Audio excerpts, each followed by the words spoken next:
grab the Twitch thing on my phone.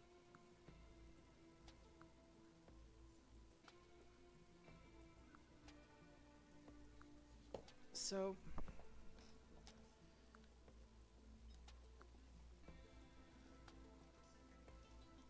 Persona 5 Royal came out, and oh, uh,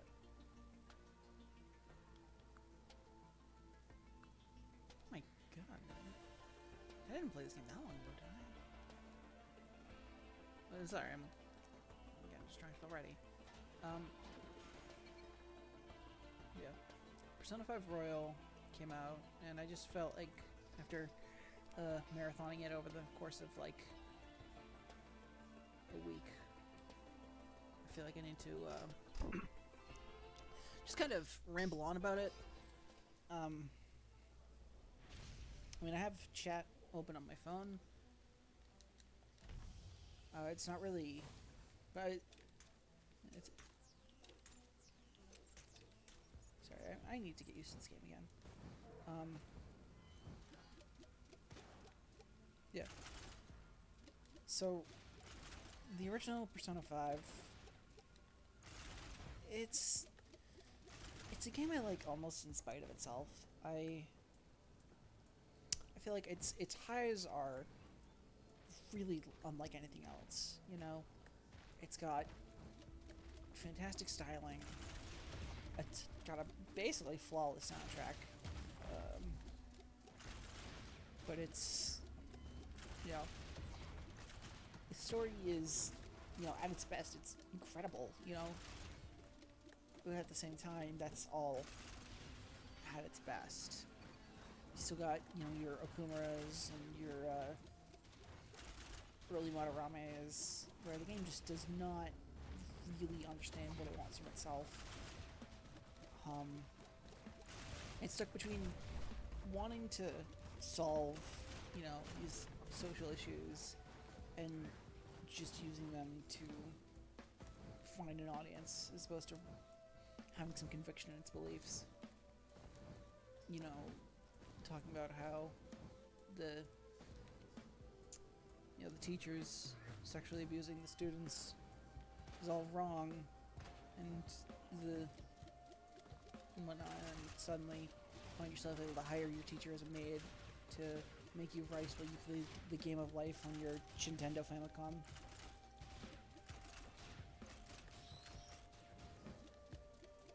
So, almost in spite of itself, though, I stuck through them, and I still did find myself having a very good time, even some of it was not fantastic. Mostly, like, I mean, would not consider basically everything after you. Like, Shido's Palace and everything after that is just kind of. It's really unfortunate because, I mean, summoning Satanile is cool, but Yaldabaoth is not that great of a villain. Shido's even worse.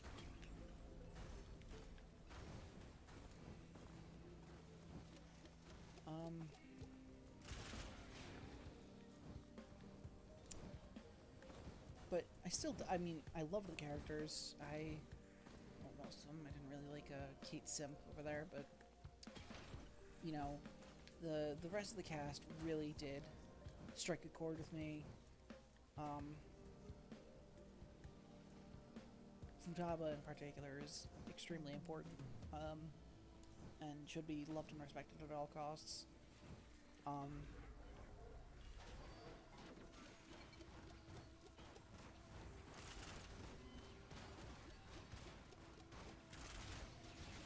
Also, Goro Akechi is my bastard son.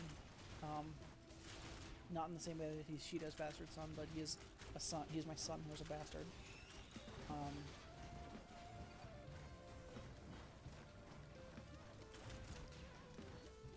I wasn't really sure what to expect from Royal. I was excited for it. I wanted to see the new story content. really intrigued by the seeming Lotus Eater machine setup. Um, Hoping for gameplay balances akin to uh, what Golden apparently did for 4, but I was also hoping that they would take the opportunity to fix at least some of the problems of the original, but I mean, they really didn't touch on the original much. The only thing that got changed was the localization, changing the scene with the Shinjuku monsters. Everything in that is almost, well, all the stuff that's voice acted is verbatim. The text got a retranslation because I wouldn't say Persona 5 is a bad localization, but it's very inconsistent. It's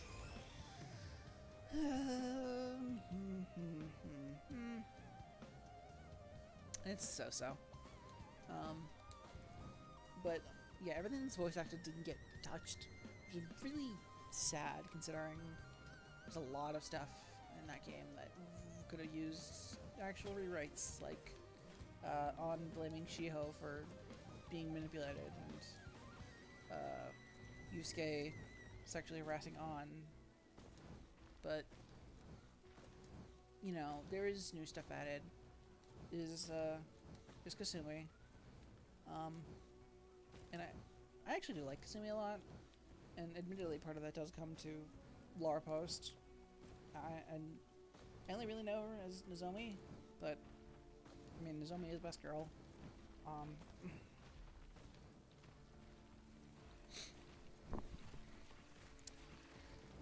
So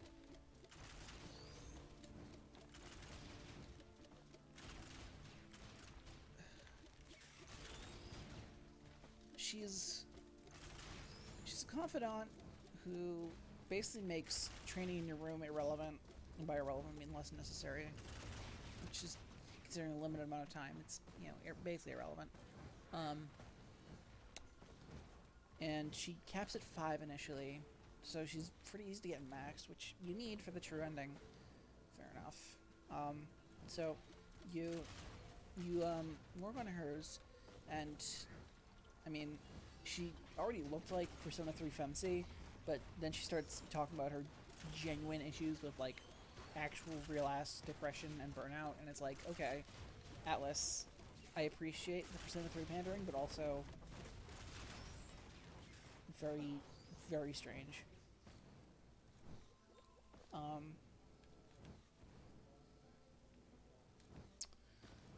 But still, her character did resonate with me. Not as much as Futaba, but there was a lot of good stuff in her character, I think, and it also actually kind of felt like, I mean, I know her character, her actual characterization in the story doesn't necessarily relate to her confidant, but her second half confidant in the third term actually does kind of feel like at least it is relevant to the story progress and helping her live as Sumire and not as Kasumi. I don't know, actually, maybe it is mandatory to max her out for story progress, but I wouldn't know. And then Akechi's confidant is no longer mandatory for story progress, but it is mandatory to get the true ending as far as I'm aware. And it's, I mean, it doesn't tell you anything you don't already know, except for the fact that his mother was a prostitute instead of just some,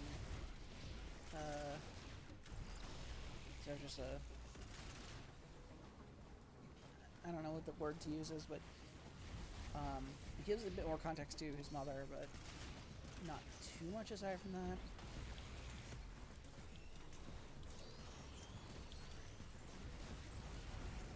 But it does give him a bit more charm, especially being able to take him on dates, and how he talks about things like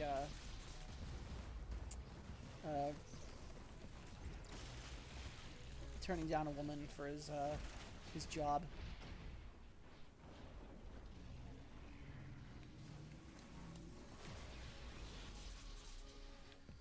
All right. Right. X is different on X is different on this.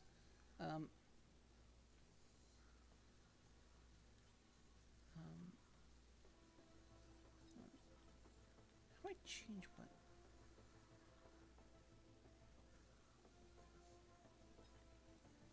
I just use the maps.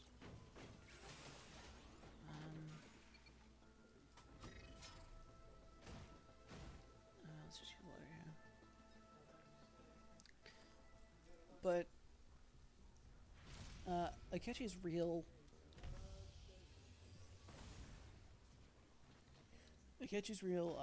increased moment is in the third term arc, where he ends up being the driving force behind fixing the whole situation, because he's so his belief that he doesn't deserve redemption is so ingrained into himself that Maruki's whole situation, giving him redemption, it's immediately a red flag for him. And it's interesting. But getting to use Loki finally is also very nice, even if it does kind of feel like a downgrade from Robin Hood, because Robin Hood's whole shtick is that it had Curse and Bless, whereas Loki only has Curse so that Kasumi can have Bless. But whatever. I mean, I still use him the whole time because it's like, hey, it's new toy syndrome. I had someone I couldn't use in the original. I still use him. Which ended up being kind of funny when his tier 3's unique skill ended up being kind of worthless, but it was fun while it lasted. I did fuse his ultimate weapons and shit.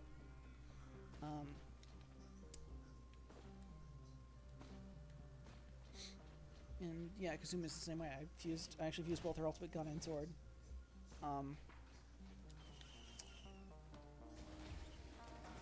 It's also, I mean, I suppose, like, Cinderella is a story of rebellion, but she doesn't necessarily fit the same theming as the rest of the thieves. And it doesn't really feel justified, as opposed to Futaba having the Necronomicon. So I don't know, but I mean, Kasumi was fine to have around, although, to be honest, I feel like if it wasn't New Toy Syndrome, I probably would not have had her in my final party. Bless is useful, actually, quite a lot for Maruki's Palace, because almost everything is weak to it. But I had light, like, I was using Kaguya the whole time, and she has light damage up the ass, so it kind of felt redundant to have Kazumi around, aside from her rifle being probably the most consistent gun in the game. I very rarely miss with it.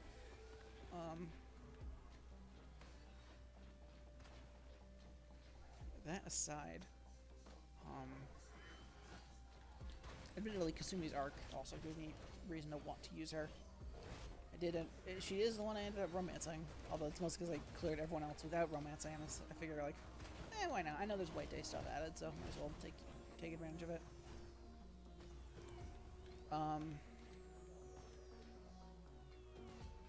So yeah, that's Akechi. I actually did, in the original game I knew Akechi wouldn't last, so I actually didn't use him, but in this game I was like, oh, let's use Akechi because I know he comes back. I almost fused his ultimate gun and sword when he first joins your party, but I figure, oh, no, he uses a different weapon and gun is Black Mask, so he probably can't use these now. To my surprise, when he comes back, I still have his sword from when he first joins you, and you can still equip it to him. I was expecting it to be like a Fiora in Xenoblade, where her swords as human Fiora and her swords as Mecha Fiora are two different weapon types. But no, in Akechi can use all of his old stuff and his new stuff in conjunction with each other. Hello.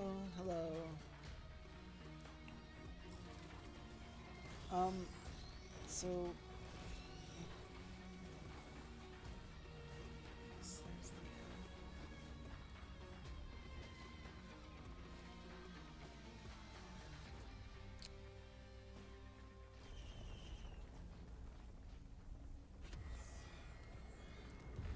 So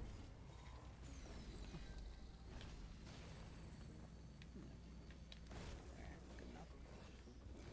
That just leaves Takuto Maruki. I did end up getting spoiled that he was the third arc villain. I did not know. It basically, like, I didn't know what he actually, like, how he factored in, aside from being the villain. So, color me surprised when I go to his office the first time and I find out he's a somewhat, or a fairly attractive young man who all the teenage girls fawn over, voiced by friggin' basically voiced by Dub Josuke.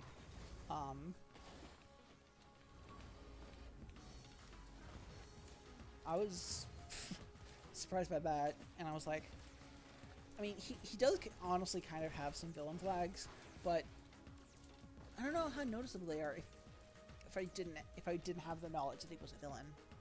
So I guess that makes him a good twist in that regard? I don't know. It's tough to say. But as a villain, he is genuinely fantastic.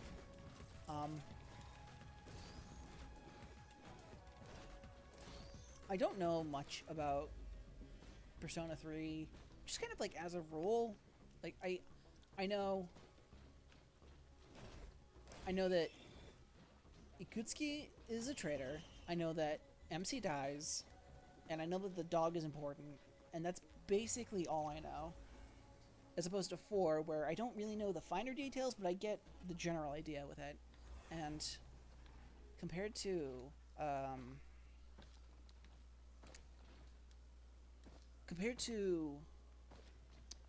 Adachi and also Shido, Maruki is a fantastic villain. 3, I'll get back to 3 now that I've beaten 5 Royal. I was considering streaming it, but I don't want to be in another 80-hour RPG streaming. I still haven't finished Bravely Second, and I have Octopath that I promised my friend to play. But I'm definitely going to play it on my own time, and I'm actually having a pretty good time with it. But yeah, Adachi, I think, is...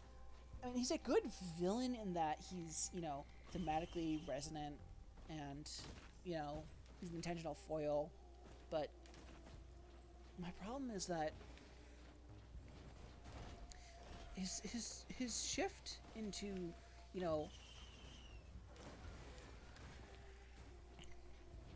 his shift from, you know, innocent cop who vomits at the sight of blood to, you know, cynical, edgy bastard, like, it's maybe there's something I'm missing, but it just seems very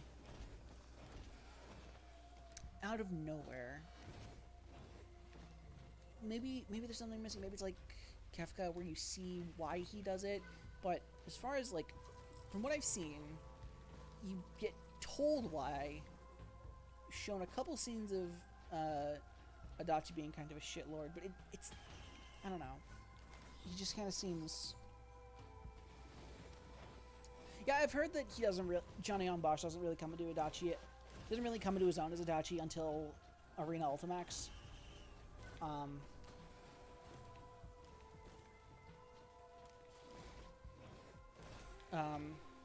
But yeah, like, from my experience, Itachi seems to be like, you know, innocent, kind cop, and then suddenly he gets really, really, like, suspicious out of nowhere, and at the end of the game, it's like, oh, he was the murderer. The very suspiciously changed cop was the murderer. So, I don't know. I don't know how much I can comment on.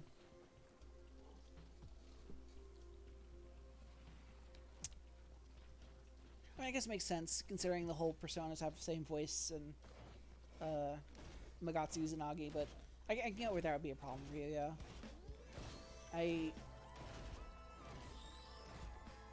I can't say too much about Adachi, but I can definitely say that Shido is an awful villain, and Maruki is a huge step up, not only from him, but just as an RPG villain in general. He's a great job.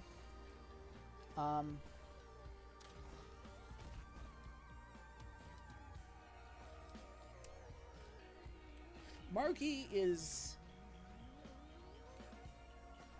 everything. No, that's probably a bit too far, but he's a great job at being a sympathetic villain without being like, oh, he, he killed a village, but he pet a puppy. No, he's like genuinely affable and sympathetic, and it's not a ploy. He just is that good of a person that his goodness is what drives him to be evil. And he does so without necessarily abandoning the themes of the game. He has the same goal as Yaldabaoth, where he believes that humans don't need desire. Desire is what causes humans to hurt. But Yaldabaoth is like, this makes humans weak, and this means that humans should be purged. Whereas Maruki is, this means humans are in pain. I want humans to not feel pain. And the scenes where you're in his reality and everything is okay, but like, everything is wrong, but everything is like okay, it's genuinely unnerving. I mean, the music choice probably helps a lot because they basically break out an entirely different soundtrack for the third term, and it does a great job in setting the unsettling atmosphere.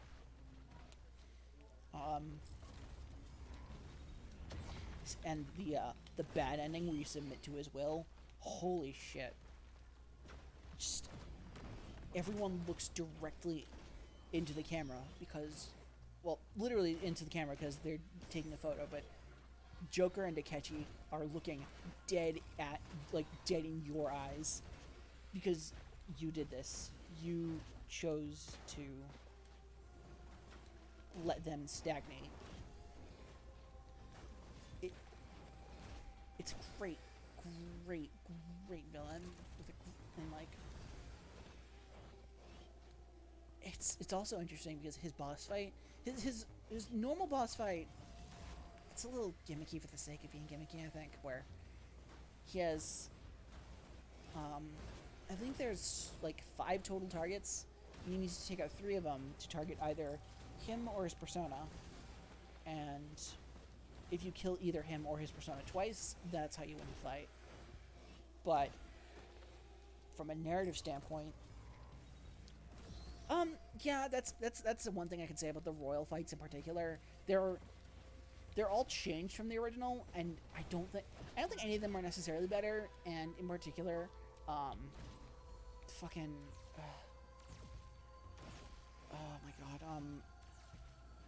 Okumura's fight in Royal is actually one of the worst things I've ever done in an RPG. But I'll get to that in a sec.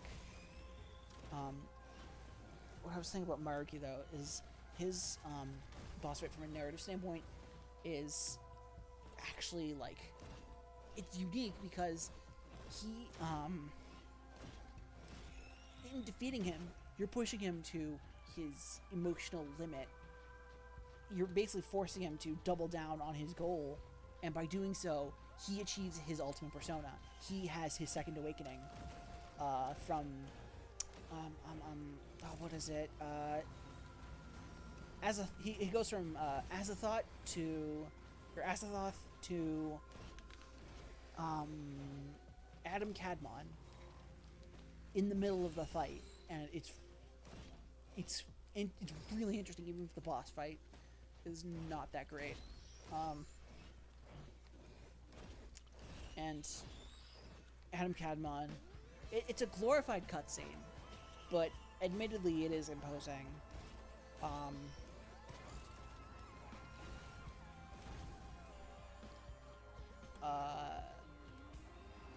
It's a giant, like, it's just a giant featureless thing with a King Crimson face. Transcendence? Is that what it's called in other games? Persona 5 just calls it a Second Awakening.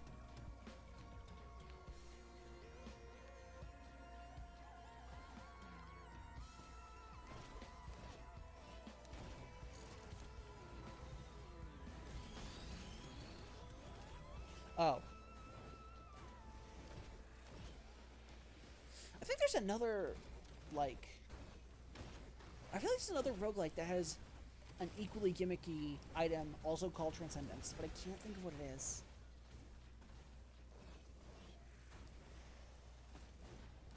I think Isaac's Transcendence is just flight.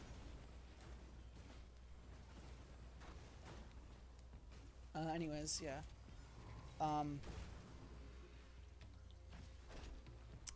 It's the narrative element of Maruki having his second awakening that carries that fight when, in reality, Adam Kadmon is a glorified cutscene.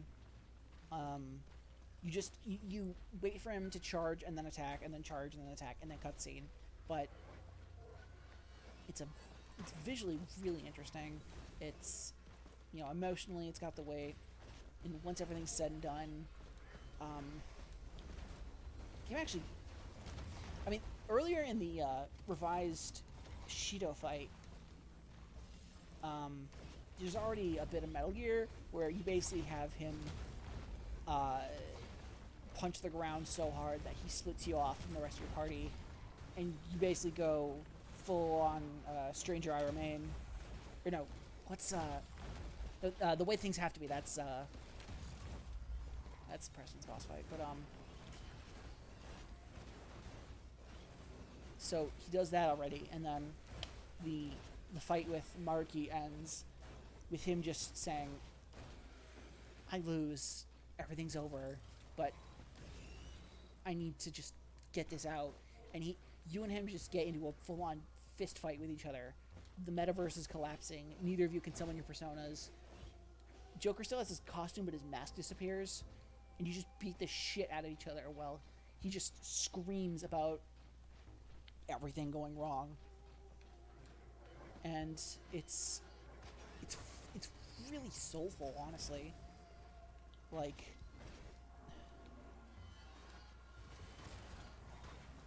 I hate that I cannot remember his name. I'm so bad with names, but like, Billy Kometz, that's it.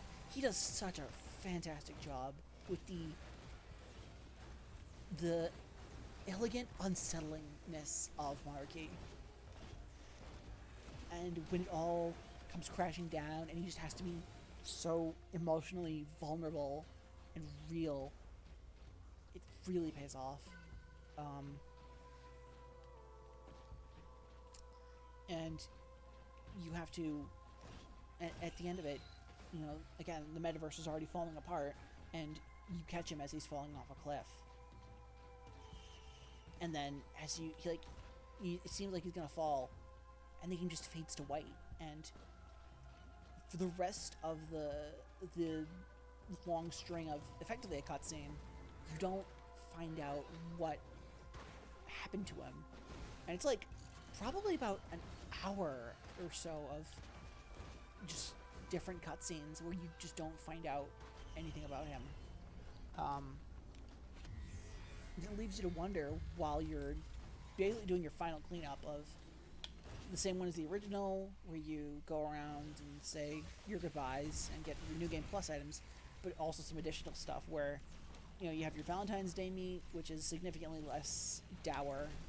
Well, no, it's probably about as dour since you still end up in jail, but you also end up, after that, you go to White Day, which is the day before, like, yeah, because you leave on 3/20, and White Day is 4/14, or 3/14, or 3/15, I think. Or no, is it 3? Is it Homestuck Day?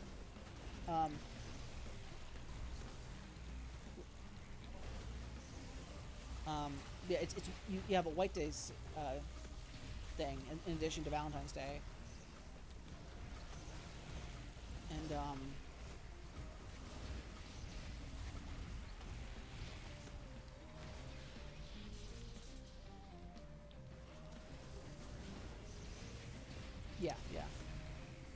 shit, I'm gonna die. Oh no. Okay, yeah,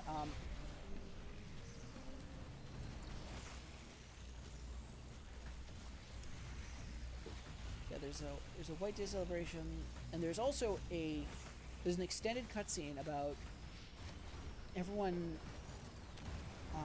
going their separate ways after the events of the game, where uh,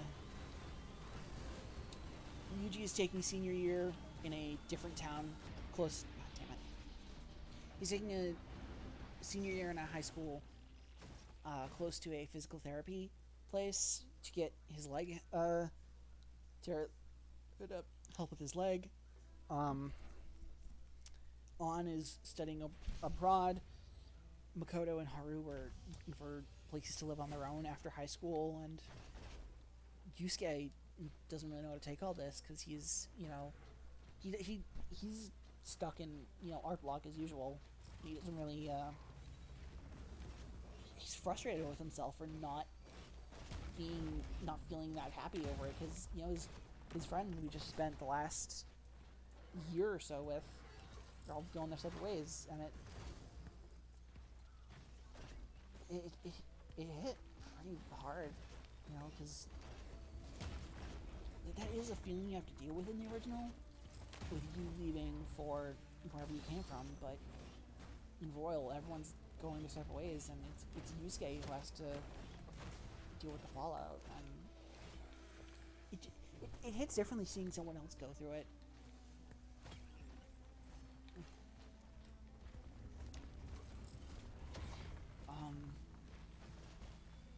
So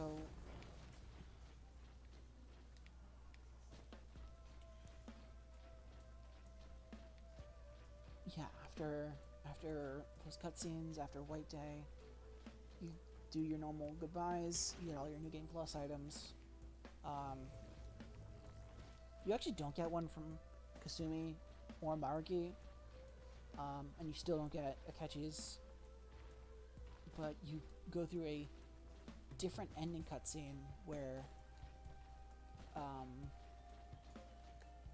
instead of just getting in the bus and going, Maruki ends up showing up to say, hey,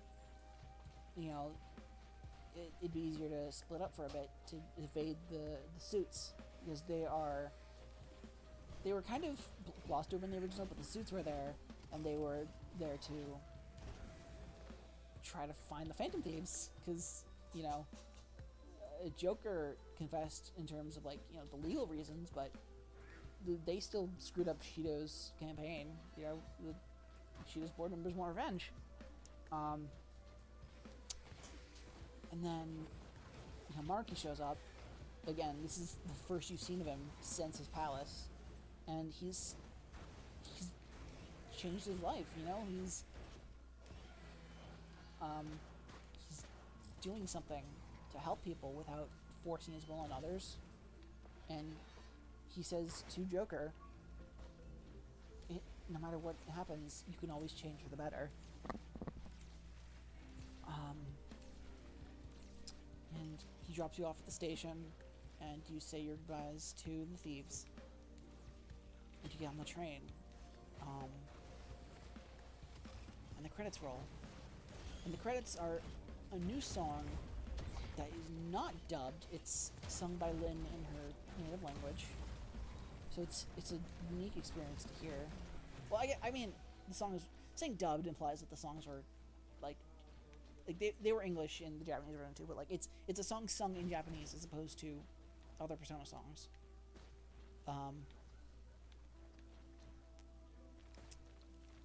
And it's a bittersweet feeling because you see everyone. There's new animated material actually of everyone kind of resuming their life. This is yeah, you see everyone resuming their lives, and you feel good because you saw their growth and their confidence, but it feels bittersweet because they're progressing without you. And the song, the tone of the song is still you know, it's very dour. Um, but at the end of after the credits, one more snippet of animation plays as the train leaves. Police are walking by, and you don't see his head. It's blocked out by a shine in the window, but you see Goro Akechi being carried away by the police, meaning that Maruki saying that the Akechi in the third arc is just his cognition. He was lying just to get you on his side, to who's emotionally manipulating you. Possibly. And Akechi is alive either way. And that's... actually, also in the mirror, Joker sees himself as the Phantom Thief. I presume as a lead into Scramble, since that game is a bit of a mess in terms of continuity. So...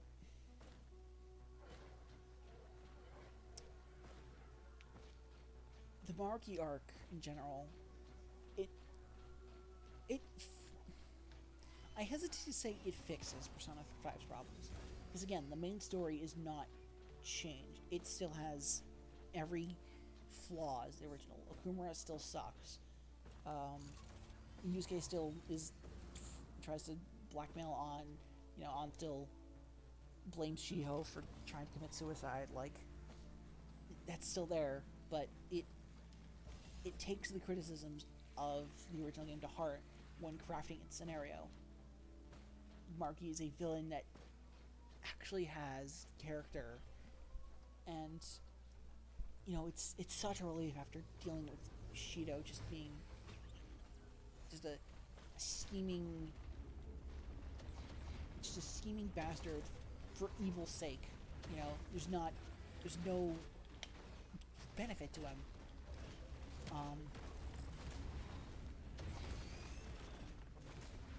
And there's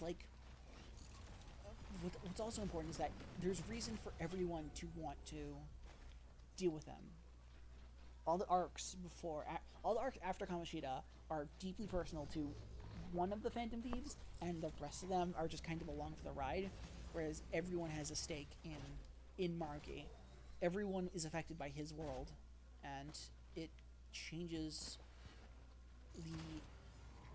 especially if you maxed out the Confidants and can get their third awakening, it changes your motivation for his palace.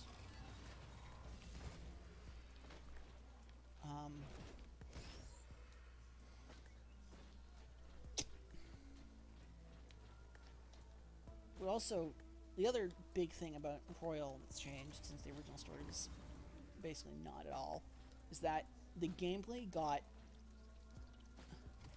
more than tweaked. At points it borders on full overhaul. And I think the big ones that really tie things together are Morgana. Maybe less than 20 times in the whole game, Morgana will force you into your room. On most nights, you can at least explore LeBlanc to do whatever you can with him there. So you can increase, I believe, all of your social stats. You can get kindness from cleaning, charm from coffee, guts from curry, knowledge from studying, and proficiency from making Phantom Thief tools. So you can increase all your social stats from on a Mementos night or a plot night. And that opens up enough time to... I was able to get every Confidant, with a guide, but I was able to get every Confidant my first playthrough. Which is good, because if you don't have a guide, you should still be able to get all the important ones without as much effort as in the base game. The other big change that really reverberates through a lot of the game is the Strength Confidant gives you special treatment at rank 5, meaning at around level 25 or so, you can immediately start crafting higher tier personas for cash. And Royals changes to Ryuji's Confidant abilities as well as Jose and Mementos let you get money ridiculously easily. So you can get ridiculously powerful personas ridiculously early. And it makes the game very easy. But I don't think that's necessarily a bad thing, because I think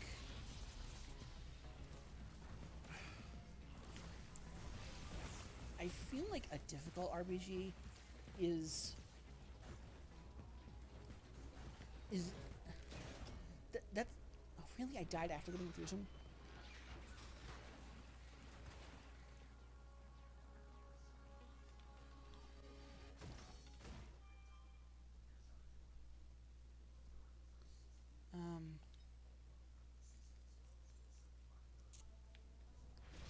Yeah, I think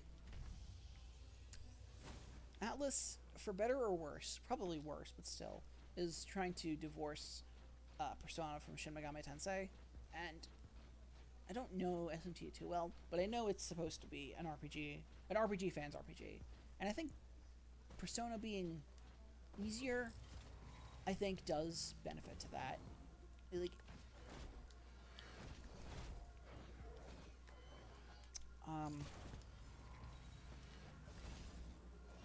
and also, it's not.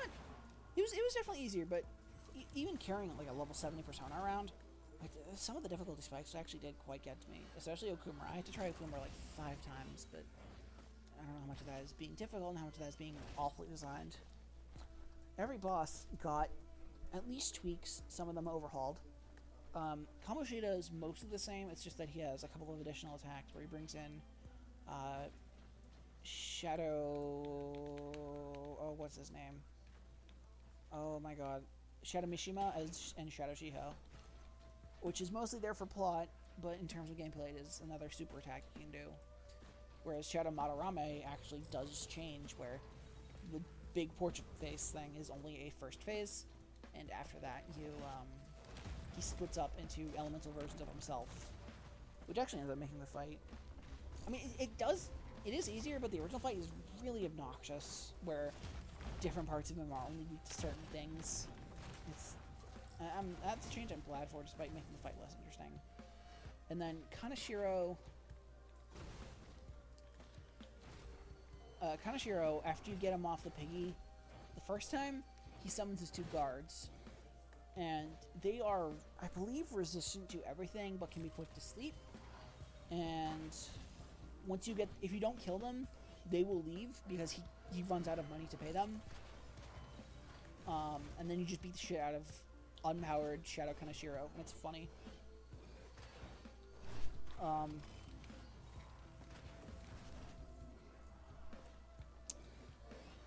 And then, let's see here. After Kaneshiro, Shadow Wakaba basically got turned into a cutscene, because once Futaba awakens, all of her group attacks will be reflected in a move that Futaba never pulls out again. Would sure appreciate auto Tetrakarn, like, at all times. But sure, whatever. If you don't pick the right dialogue choices, Futaba will take longer to set up the ballista, which is funny. But admittedly, the original Shadow Wakaba also kind of sucked, so no harm, no foul. But it's the fucking... it's the Okumura fight that really gets to me. The new Shadow Okumura will summon 4 robots of the same type. I'll do that, I believe, like 4 or 5 times before summoning his giant robot at the end. And it's the 4th round of the elemental robots that really get to me, because they are each weak to one type and resistant to basically everything else. If you kill them, or if you fail to kill them and get them low on health, they'll run away, and he'll summon the same wave again from the start. And he applies a it's Raccoonda that's plus defense, right? He applies a plus defense buff to one of his robots, meaning you can't kill them all at the same time, which is also what you have to do. You have to kill them all at the same time. You can't do that without negating buffs, basically. Because if you debuff all of them, then one will still be ahead of the curve. And, God, I had to try that fight like 3 times because he would negate my attack buffs and keep buffing one of them, and it was fucking obnoxious. And Haru, something about Haru ended up getting changed, I feel like, because she overall had kind of lower damage output. But the strategy to that fight was not, fuse a better persona or get a higher level. The strategy to that fight, he would Rakukaja his robot. But the strategy to that fight was change the difficulty to Merciless. And that is just very, very bad. I hated that. But Shadow Sai, on the other hand, I think was a very good improvement. In the original game, she would put various effects in a roulette, and if you got the right effect, or if you made the right bet, then the effect would either be applied to you or your opponent, or her. But in Royal, that only happens once, and instead, her gamble is on what element she is. And it was kind of annoying because she chose to be light element first, which means she then resisted light, but it was, it's an interesting way of making that fight different. Essentially, because she can also roll Almighty, and become non-elemental, but also non-resistible.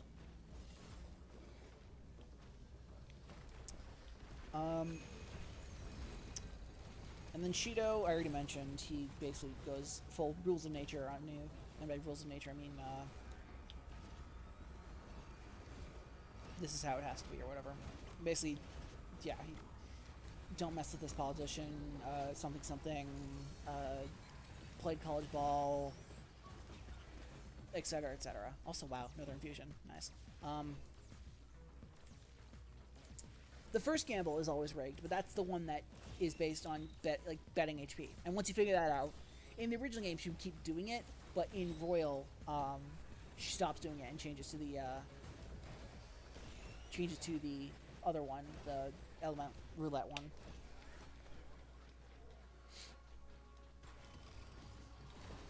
And then, yeah, Akechi's fight. Okay, Akechi's fight in Shido's Palace is the same, but he ends up actually fighting you earlier in the rank 8 Justice Confidant, where he'll basically be like, oh, you beat me when I was handicapped in pool last time. I want to show you my true strength. Oh, you thought in pool? No, I'm gonna fight you. So you get an early fight with him, and he can and will slaughter you. I was using Seth, and he almost nailed me with Hamon. If I didn't have a homunculus in my inventory, I would have just lost that fight straight up.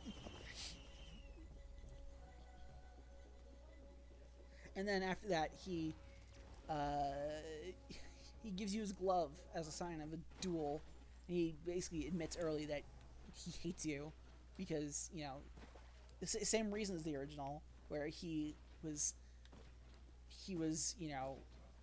very very deliberate with his actions to be famous, and yet you have what he doesn't.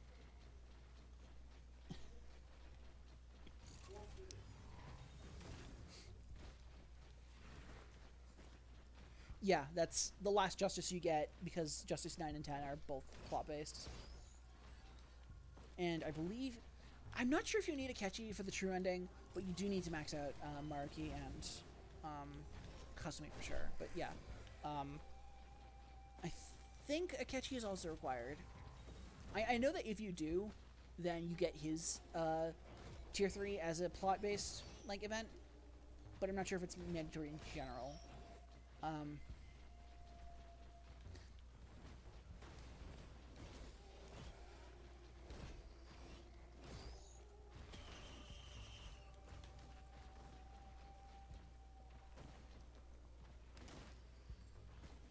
Let's see here. Most of the confidants ended up having abilities changed, whether that be in function or just a different ability altogether.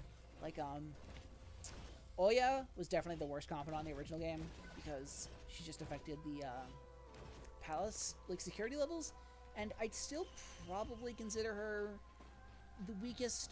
No, the weakest is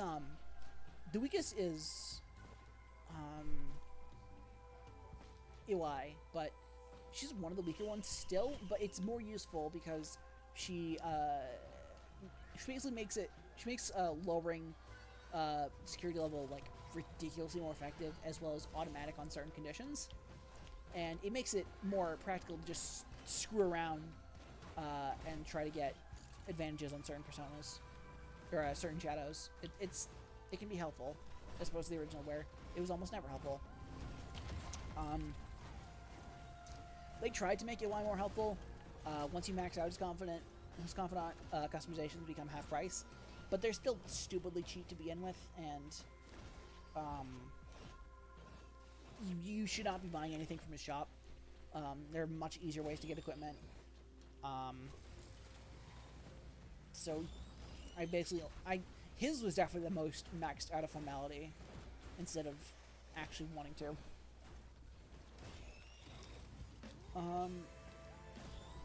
Oya's I was actually happy with in hindsight, but like Ryuji's insta-kill on shadows was changed so that not only does it only occur while dashing, so you won't do it accidentally.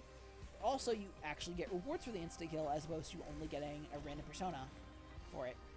But that actually ends up kind of snapping the game in half because in Mementos you now collect stamps. And those stamps can be traded into Jose to increase money, experience, and item rewards in Mementos. So if you jack up, that's the book actually. Yeah, that's an acceptable trade. Yeah. If you max out the money rewards, you'll get up to 200% money when killing a shadow. And when you auto-kill the shadow, you don't put much time into it, and you get a lot of money out. Meanwhile, if you max out items, that's not items from battle. That's items from the little spots on the overworld that give you items. And you can get up to 11 items per... Really? You can get up to 11 items per pickup. So you will max out on your whole copper and basic copper and get up, like, upwards of 40 or more of, like, the gemstones and whatnot. I've traded in treasure to Iwai for over 1 million yen. It was ridiculous. I ended the game with $6 million in my pocket, and that's after fusing 70% of the compendium and dropping at least $500,000 on Chihaya, or 500,000 yen, whatever.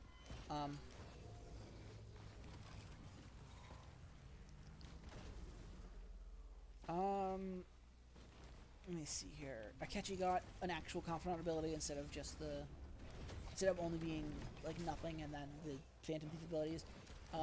But it's not that helpful. He okay, goodbye. But yeah, he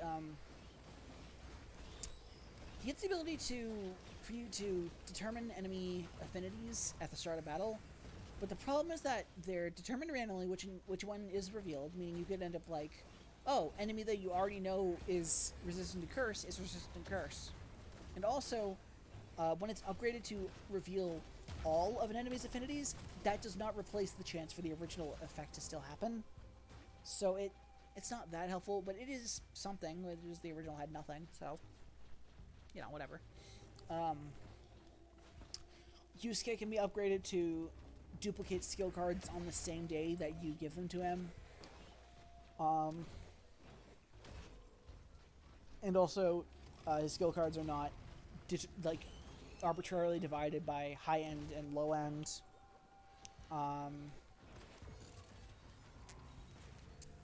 Let's see.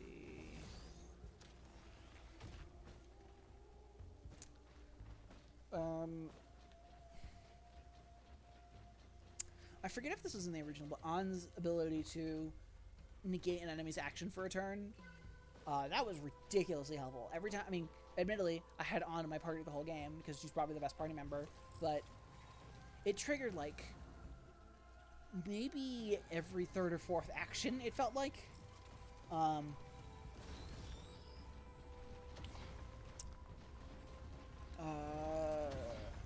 Haru... I still never used Haru's ability because I had a huge stockpile of SP items. Because in the original game I was like, shit, SP items are a premium, I gotta save them as much as I can. And they were not as necessary in Royal, so I just had this huge stockpile of them. I don't think I ever used Makoto's abilities.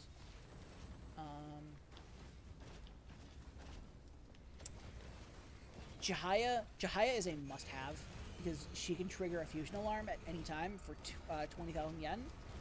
And when you're fusing high-end gear for your parties as soon as possible, triggering a fusion alarm is very helpful to have.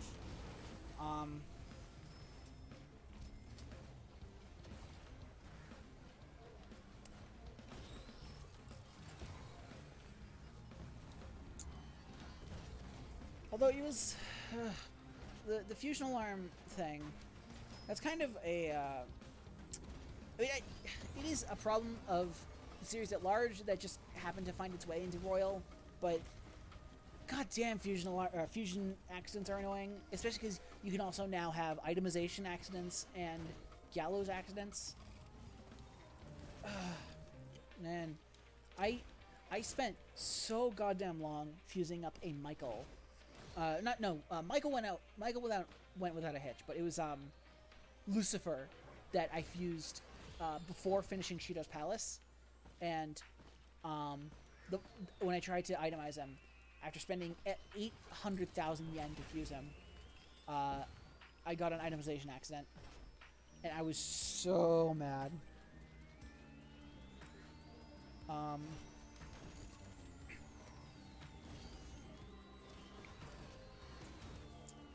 But it was kind of fun to fuse these overpowered, like, monster personas when I really should not have had them. Even if I mostly just used Kaguya through the whole game because it turns out giving Hasutobi an element and making it magic does not make it any less broken.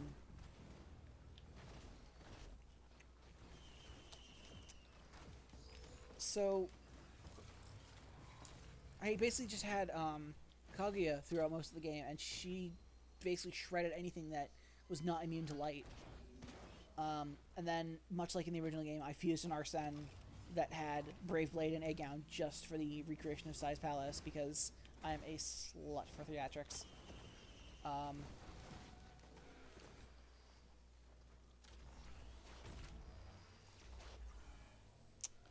They were not in the original Persona 5, but they were added as a way to punish players for trying to abuse the fusion alarm. Which would be fine, because, again, it can be very broken to make fusion alarms. You can basically fuse, like, an early tier Persona with a fusion alarm, and then it'll be like, oh, something's about to happen to his skills. And while they can turn into something useless, they can also get, like, Kogan on a level 13 Persona. But the real problem is that it can happen outside of fusion alarms. It's a low chance, but it can happen, and it sucks when it does. It sucks so bad. I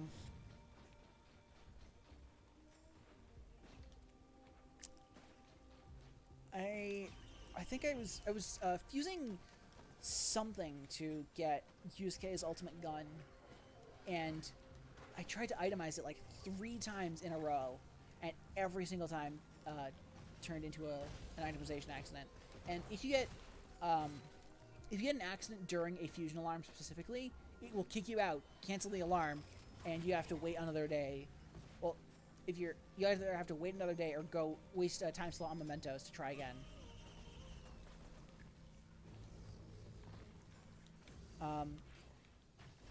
The accidents in Royal are supposed to dissuade people from abusing fusion alarms because they can be broken, but it can happen rarely outside of them, and by rarely I mean annoyingly commonly. They're not in base Persona 5.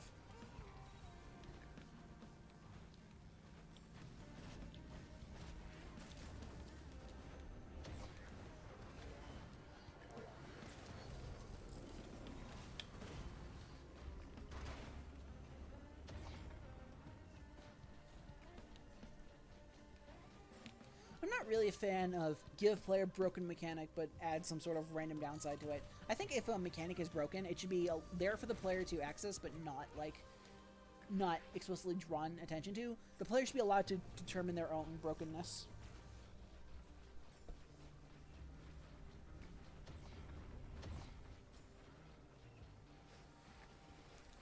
Like, Atlas USA, God bless them, made all of the DLC for the original that was available in the original game free for players of Royal, and it's an appreciated gesture, but it also means that every player has access to Messiah Picaro from the start of the game, who is a level 90 persona, who has a full heal all and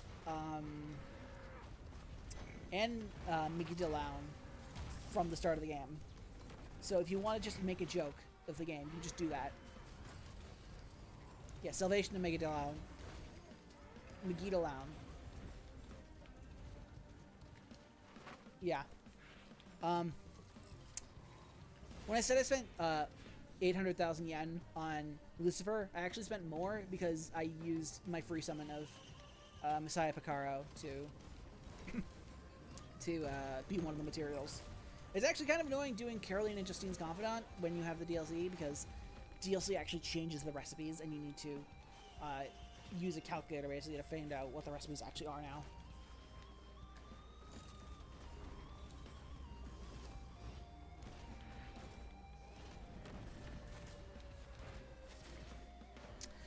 Speaking of super broken though, in the third quarter, all of your allies will apologize to you for basically accepting Maruki's ruse and being like, I was ready to give everything up because Maruki provided something happy for me, and I'm sorry, and I'm gonna do better now. And it awakens their third tier personas, and as opposed to the tier 2s who basically just get evade their weakness, the tier 3s are more designed after their base forms. So Agnes is still a motorcycle as opposed to a not. William is on a boat still. Like they're more things after that, and also their new skills are ridiculous.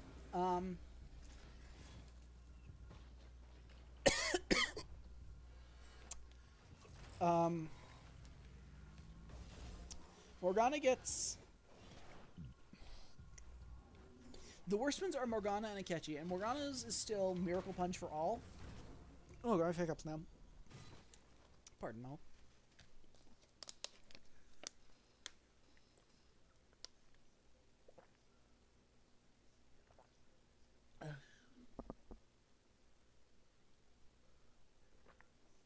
Okay.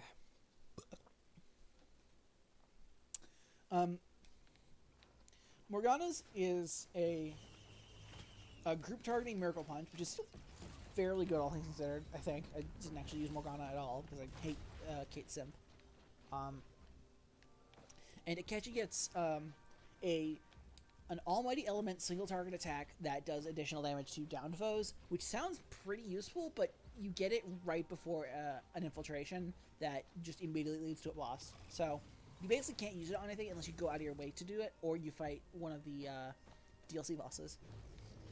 But aside from that, Ryuji gets Charge All, An gets Concentrate All, Yusuke gets Heat Riser All, and Makoto gets Debilitate All, which are, you know, ridiculously strong. It's because they're at the end of the game where SP recovery is no longer a problem.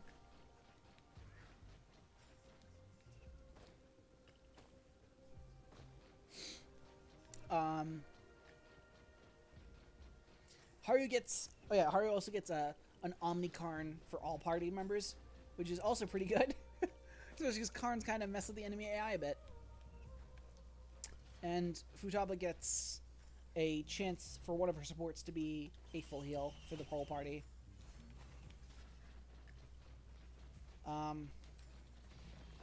Also, Joker is a DLC-only third-tier persona, but he just has high chance lullaby, nothing super special.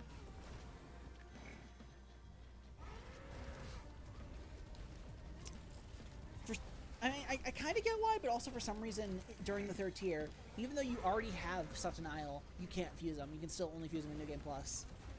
I think it'd be kind of funny to fuse Satanael before the New Game Plus, just because, like, you literally already have... You technically already have him. Like, I don't know.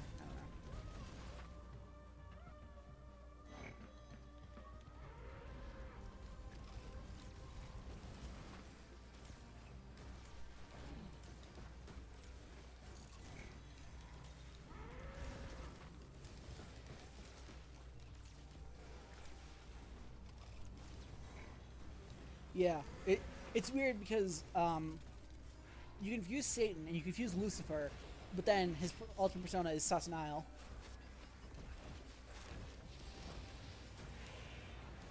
Well, my problem with it specifically is that you can't fuse it until New Game Plus, but there is content after the final boss. Whereas,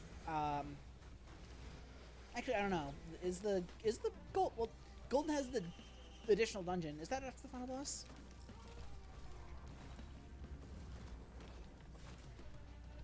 I know, again, I know very little about 4, even if I know, like, the general ideas. I'd care about Golden if it wasn't on the Vita. Come on, Atlas, you're sitting on free money. I would pay for a straight port of Golden to the PS4 or PS5. Not even any updates to it, even if it's still in ass resolution. That's also fair. I know Hippo Man also is like 3 is awesome, but I didn't connect to 4 that much. I need to play both 4 and more of 3 to make a determination, but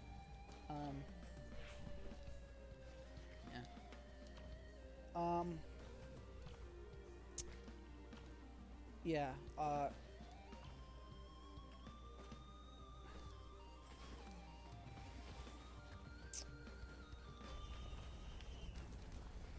Let's see, I was gonna say something about Satanael.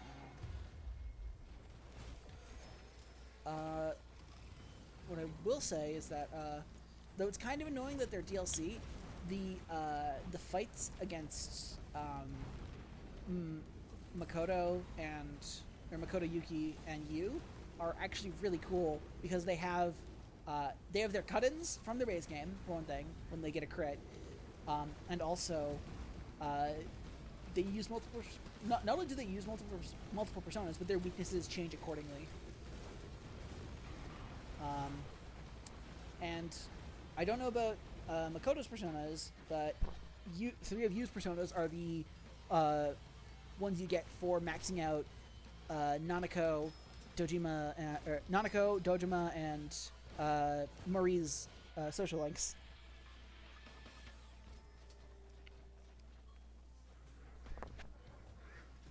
So that's a cute reference. I watched the Makoto boss fight. The only ones I remember were Koryu and obviously Orpheus. Or I think it was Koryu the Yu boss fight? I don't remember, but and I remember, again, I know the general themes of 3. I know the ending because, or like not even the ending. I know that Makoto dies because that's an impossible spoiler to avoid if you care about 4's side content at all. But like, I know very little of the subtleties.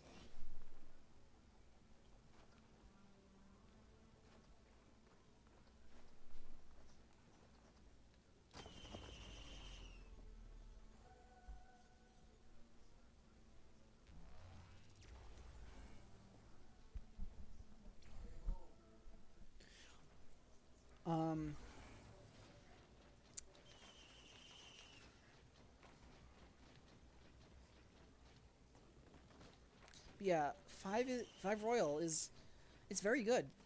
It doesn't. I don't think it'll sell someone who is not interested in Five's plot to begin with. It does not change Five's plot at all. But like, it's just an objectively better Five. There's nothing I would say that the original does better aside from there's an argument to be made about the ending, and that's about it.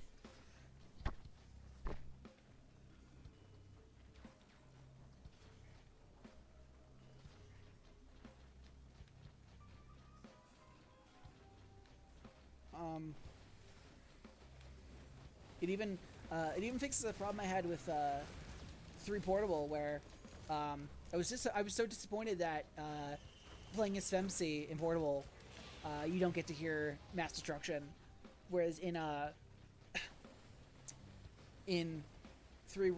5 Royal, Takeover is reserved for um,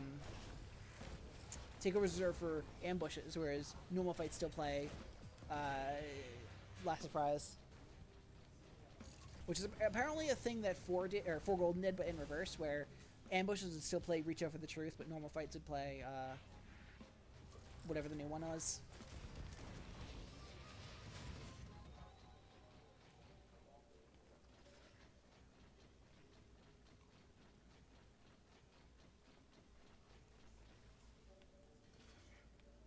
Ah, okay. Apparently, what the fuck? Yaldabaoth was originally going to be Metatron. I don't think anyone likes Marie. Actually, no. One of my friends likes her, but I think it's only because she's like, I mean, visually she's waifu, but as a character, I don't think anyone likes Marie.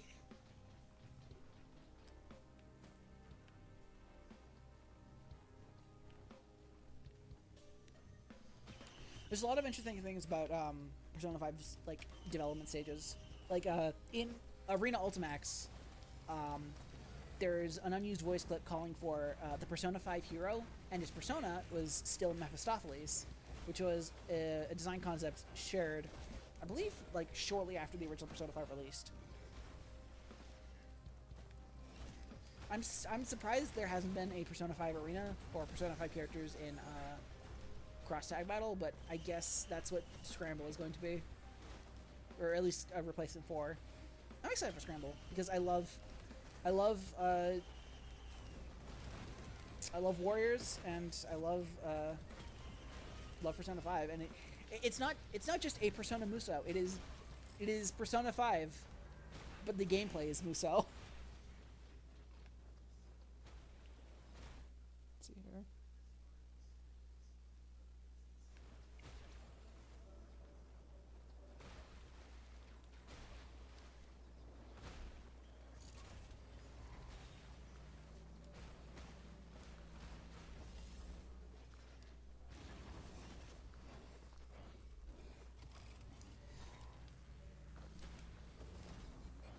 I did read an analysis of Golden's issues, and the main problem they brought up is that Golden's editions do not thematically fit in with 4, whereas I can definitely say that 5 Royals editions are thematically consistent with what 5 is, and that definitely puts it above Golden.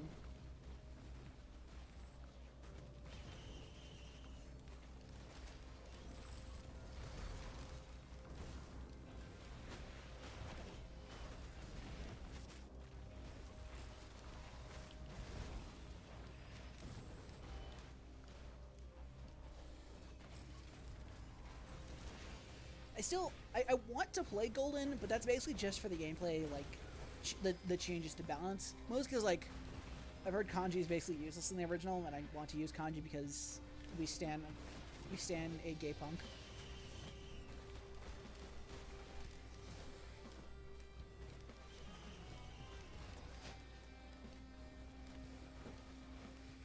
It apparently also has a, well, not apparently, I know for a fact it has a Hayam Daisy reference, so I am a-okay with that.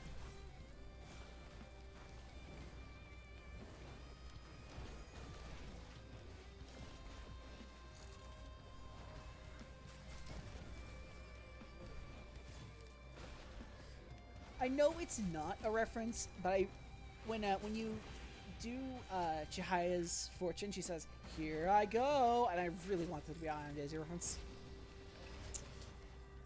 Naoto.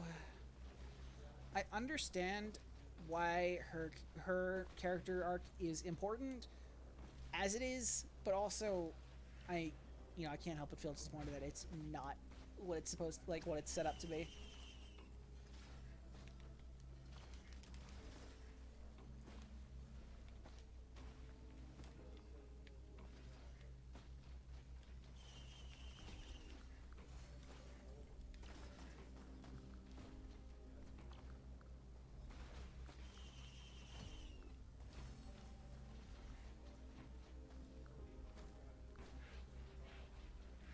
They're really not.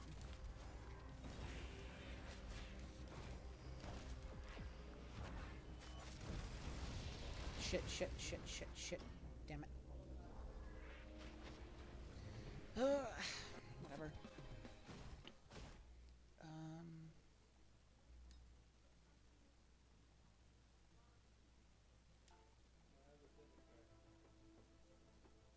Me? Wait. Okay.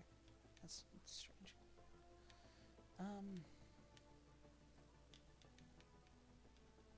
It's a multi.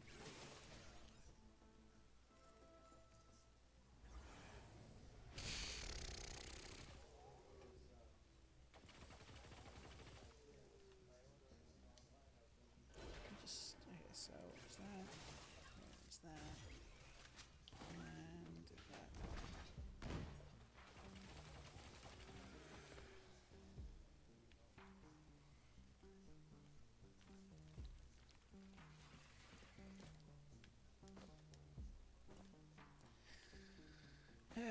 Never forget that Kanji being gay is basically dropped in. From what I can see, it's basically dropped in all side material and is basically replaced with him liking cute things.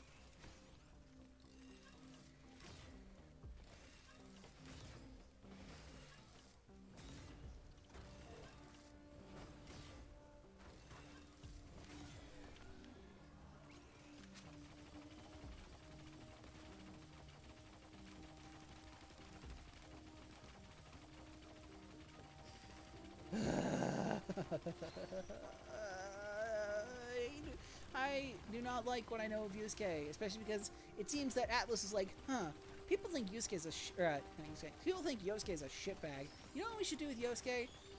Nothing. And then let's make Ryuji punished for his crimes.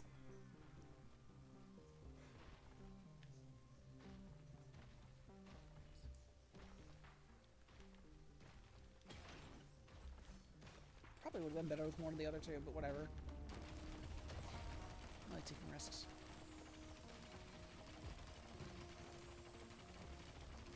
The only remotely sensitive subject Alice can cover well is like... Actually, they can cover mental health pretty well because they've covered depression a couple times, and Futaba is very, very obviously autistic. But even then, they don't really draw attention to... Or rather, they don't, like, explicitly say Futaba is autistic, but, like... And they still... And again, they also say, like... It's... They still say it's Shiho's fault for being manipulated, so I don't know about that.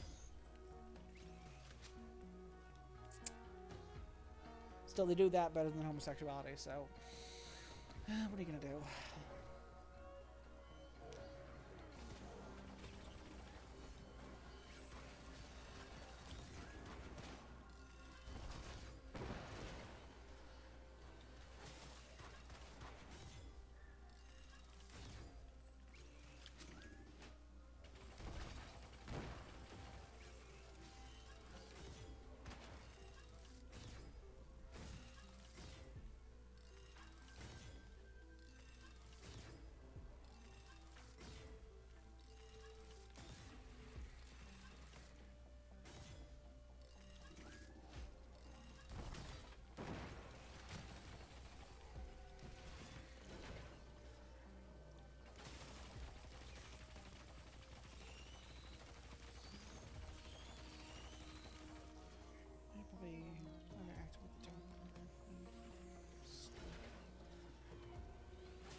chance of difficult. Oh, it was already on Drizzle. Yeah, I don't know.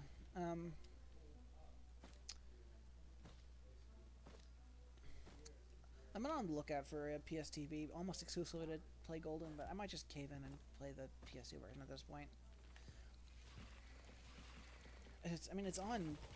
Even if if I want to buy it, it's on the PS3. I think PlayStation Network. So if I can mess around with the HDCP on the PS3, I can put that on the Elgato and play through there. Or I could just emulate it, but PCXS2 does not like me. So, I don't know about that. It's modern emulators. PCXS2 and Dolphin both do not like me. It's annoying. Still,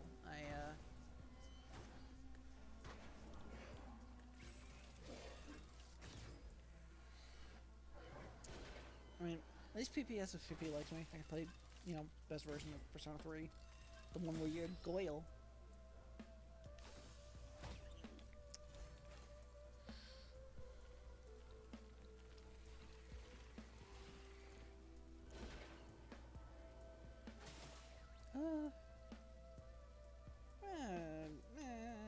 Sure.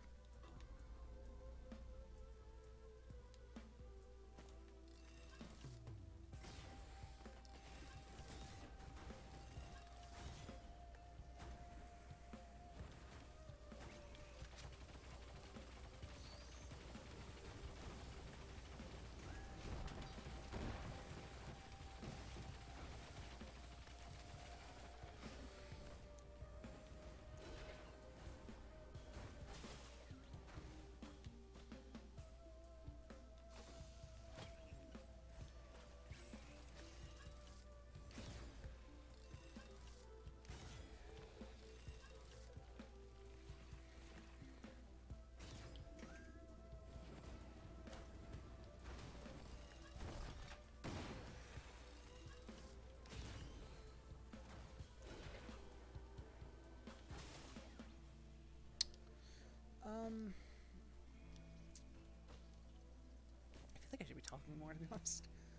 I don't know. I've kind of said most of what I want to say about Royal.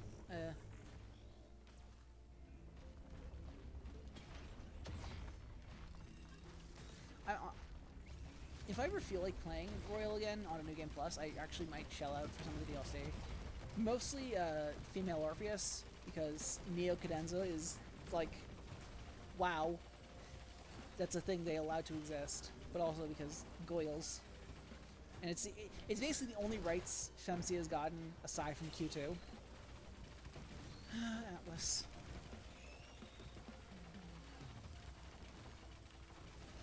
Femsi deserves rights too.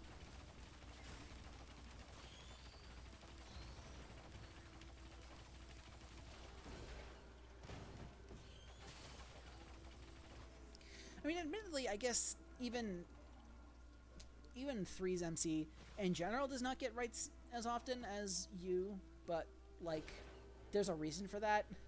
Even when Makoto is acknowledged, Minato is still off, dying, usually.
I liked what I played so far of 3, but it is something I'm going to need time for because I just binged 5 Royal for, again, I put in 80 hours in less than 2 weeks, so I'm probably not going to do that for 3, so it's going to take time.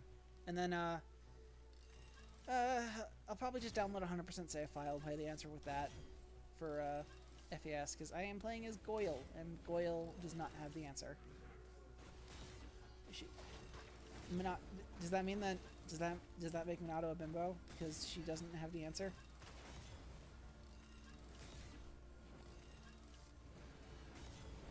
I'm sorry, that's the worst thing I've ever said. I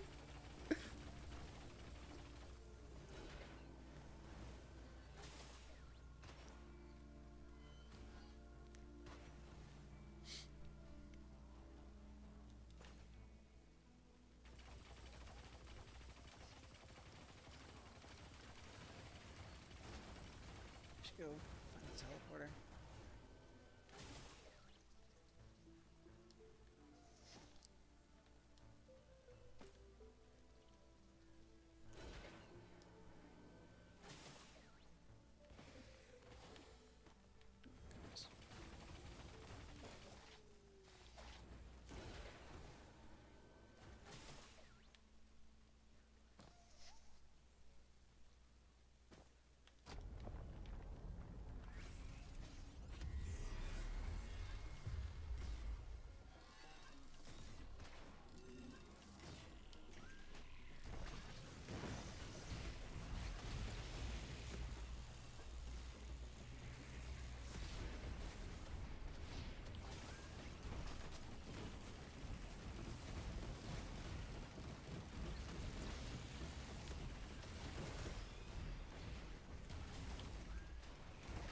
I cannot assess stats very well.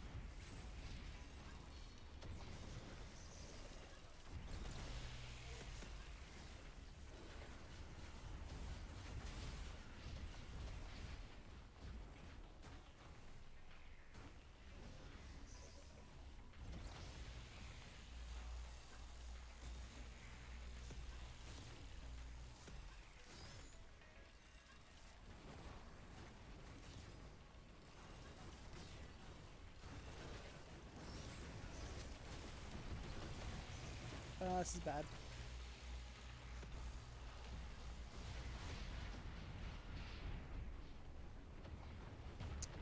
Come on, an hour and a half. That's probably about good.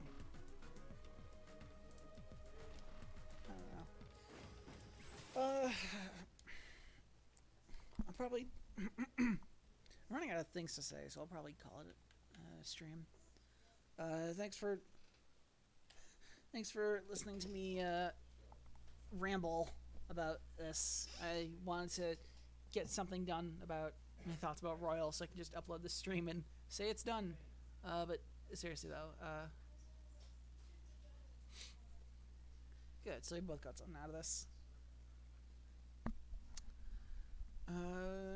Yeah.